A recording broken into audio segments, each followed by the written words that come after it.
Let's analyze which of these statements is not an advantage of bonds. We'll examine each statement carefully and understand why. Here are the three statements we need to evaluate. First, bonds do not affect owner control. Second, bonds require payment of periodic interest and par value at maturity. Third, bonds can increase return on equity. Let's analyze the first statement.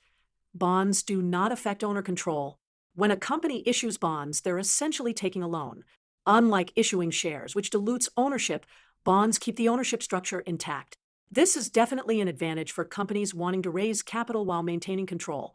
Now let's look at the second statement. Bonds require payment of periodic interest and par value at maturity.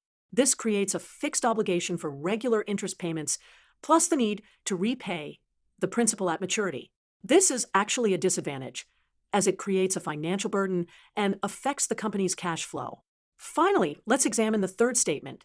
Bonds can increase return on equity. When a company uses bond financing and generates returns higher than the interest rate, it can leverage this difference to increase returns for shareholders. This is definitely an advantage of using bond financing. Therefore, the statement that is not an advantage of bonds is the second statement. Bonds require payment of periodic interest and par value at maturity. This represents a financial obligation rather than an advantage.